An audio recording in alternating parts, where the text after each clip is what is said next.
isi, kandi uru ruhu rwanjye nirumara kubora nzareba Imana mfite umubiri, nzayireba ubwanjye, amaso yanjye azayitegereza saa yundi, nuko umutima wanjye umarwa n'urukumbuzi.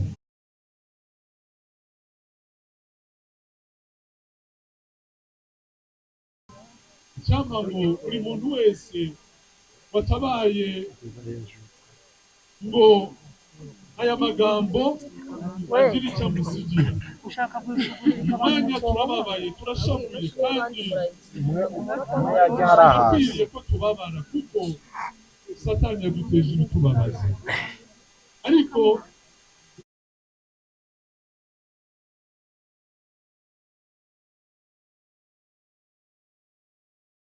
Yobu ati nzi neza yuko umucunguzi wanjye ariho, kandi uwo mucunguzi yatsinze igituro, yavuyemo, uyu munsi yicaye iburyo bwa Data wa twese. Hahirwa upfa amwizera, kuko uko Yesu yazutse akava mu gituro, niko n'abamwizera bose ari abapfuye guhera kuri Abeli kugeza ku muntu wa nyuma uzapfa mbere y'uko Yesu aza. Abazapfa bose bamwizeye n'abapfuye bose bamwizeye, nk'uko Yesu yakuye mu gituro, iyo mbaraga izakura abantu bose bazaba bari mu bituro maze basangire Yesu Kristo. Umucunguzi wanjye ariho, kandi igihe kizagera uyu mubiri ubora wandike kudapfa, uyu mubiri upfa wandike kudapfa, maze tubane n'Imana iteka ryose mu mahoro atuzwa n'ubwiza. Tuzareba Imana, ntabwo tuzayirebesha amaso yo kwizera, ahubwo tuzayireba amaso y'amaso, kandi tuzayireba turi kumwe n'abacu. Icyampa ngo ibyo byiringiro bibe ibya buri muntu wese aho ngaho. Reka Imana idukunda cyane kubwo gukoresha Mwuka Wera yaduhaye nk'umufasha, yemeze buri muntu wese kugira ngo amenye uko aba ari mu isi ye, kugira ngo atunge umutima w'ubwenge n'umukoresha ibitunganye tugasaba ubuzima bwose. Reka nsabe abadufasha kugira ngo burubake amasanduku arimo umurimo wacu, kugira ngo ntabwo gushyingira birakorwa n'ibihumbi by'abantu bashira.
gutegerereza umwami wacu Yesu Kristo, ubwo impanda y'Imana izaba ivuze, maze abapfiriye muri Kristo Yesu bakazuka. Tubashyinguye dufite ibyiringiro kandi dukoresheje iki kimenyetso cy'uburabyo,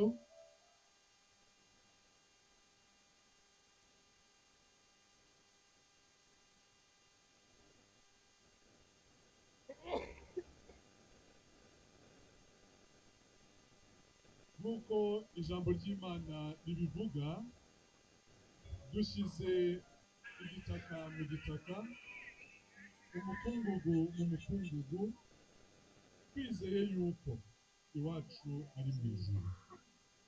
Niho dutegereje umukiza ko azava, ari we mwami Yesu Kristo, uzahindura uyu mubiri wo gucishwa bugufi kwacu, akawushushanya n'umubiri w'ubwiza bwe, kuko afite imbaraga zo kumubashisha kwigandurira byose.